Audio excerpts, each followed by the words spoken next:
इस्लाह और तरबियत के हवाले से महबूब इलाही सुल्तानुल मशाइख हज़रत ख्वाजा निज़ामुद्दीन औलिया रहमतुल्लाह अलैह का बड़ा अहम वाक़या मिलता है। और वो ये है कि एक मुरीद हज़रत महबूब इलाही की बारगाह में आया और उसने आकर के कहा कि हुजूर, मेरा एक दोस्त है, वो नमाज नहीं पढ़ता और शराब भी पीता है, नमाजों से दूर रहता है, दीनदारी नहीं है। तो हज़रत महबूब इलाही ने इरशाद फरमाया कि उसको खानकाह में लेकर के आइए। वो दोस्त अपने दोस्त से जाकर के कहता है कि चलो भाई हज़रत निज़ामुद्दीन औलिया की बारगाह में चलते हैं। उस दोस्त ने जाने से इनकार कर दिया, कहा मैं जाऊंगा, वो लान तान करेंगे, मुझे शराब पीने से मना करेंगे और मैं शराब नहीं छोड़ सकता हूँ। उस दोस्त ने बड़ा इसरार किया। खैर वो उसको कह सुन करके महबूब इलाही की खानकाह में ले आया। हज़रत निज़ामुद्दीन औलिया रहमतुल्लाह अलैह खानकाह में मौजूद हैं, भीड़ भाड़ है और उन्हीं तमाम लोगों की मौजूदगी में ये शराब पीने वाला शख्स अपने दोस्त के साथ आया है। जब उस मुरीद ने कहा कि हुजूर यही वो मेरा दोस्त है, तो महबूब इलाही मुस्कुराए और उसको अपने पास बिठा लिया। यही एक बहुत बड़ा संदेश है कि आप देखिए कि एक शख्स जिसके बारे में ये मशहूर हो कि जी वो शराब पीता है, नशा करता है, दीनदार नहीं है, तो आज के जो सो कॉल्ड मजहबी लोग हैं वो ऐसे लोगों से बहरहाल एहतियात करते हैं, दूर रहते हैं, उनसे वो नजदीकियां नहीं बनाते। लेकिन अल्लाह के एक मुकद्दस वली हजरत निजामुद्दीन औलिया का अमल ये है कि महबूब इलाही ने उसको अपनी खानकाह में बुलवाया और बुलवा करके अपने पास बिठा लिया। और फिर हज़रत महबूब इलाही ने उससे हालचाल दरियाफ्त किए, उससे मालूमात की, उसकी तबीयत के बारे में, घर वालों के बारे में सारे मसाइल हज़रत महबूब इलाही ने पूछे। यानी उसकी ज़ाती ज़िंदगी के जो मसाइल थे, महबूब इलाही ने उन मसाइल में दिलचस्पी ली और उसके मामलात को बेहतर करने की तरफ तवज्जो दी। तो जब उस शख्स को लगा कि ये जो महबूब इलाही हैं ये थोड़े से मुख्तलिफ हैं, क्योंकि अब तक जहाँ भी जाता था लान तान की जाती थी और भगा दिया जाता था, लेकिन अब जब महबूब इलाही की खानकाह में आया है तो उसको अंदाज़ा हुआ कि जिनकी विलायत के चर्चे सारे दिल्ली में और सारा हिंदुस्तान इनसे प्यार करता है, वो निजामुद्दीन औलिया, उनका अखलाक ये है कि मैं शराब पीता हूँ, उनको ये पता है, उसके बावजूद भी इन्होंने अपनी खानकाह में मुझे बिठा लिया, अपने पास बिठा लिया, मुझसे दर्द और हाल दरियाफ्त कर रहे हैं। तो उस शख्स को जो है बड़ी उनसियत सी पैदा हो गई और उसने महबूब इलाही से सारे वाकयात बयान फरमाए, सारे हालात बयान फरमाए, सारी बीमारियां बयान फरमाई। सूफी सिर्फ बीमारियां पूछता नहीं बल्कि मर्ज भी पूछता है और मर्ज का इलाज भी करता है, मर्ज की तफ्तीश करके उसका प्रॉपर इलाज करता है। तो जब महबूब इलाही को उसने सारी चीजें बता दी तो हजरत ख्वाजा निजामुद्दीन औलिया फरमाते हैं कि भाई जाकर के तुम वुजू कर लेना, बड़ा सुकून हासिल होगा। दिल की बेकरारी थी, दिल की बेसुकूनी थी, वो शख्स परेशान था।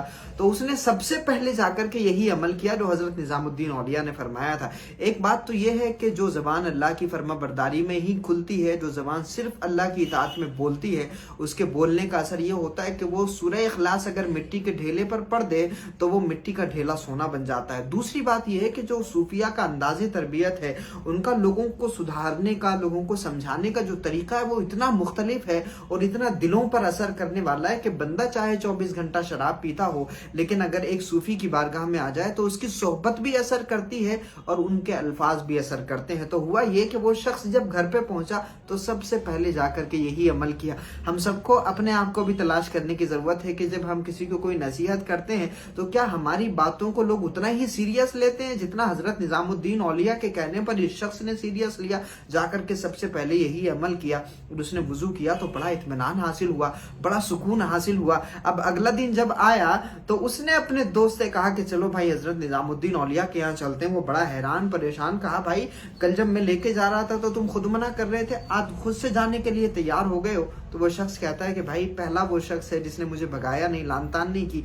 दूसरी बात यह कि उनके बताए हुए तरीके पर वुजू करने से जो सुकून मुझे हासिल हुआ है, जिंदगी में वो इत्मीनान कभी हासिल नहीं हुआ। मेरा दिल चाहता है कि मैं उनकी खानकाह में बैठूं, उनसे बातें सुनूं, उनसे बातें करूं।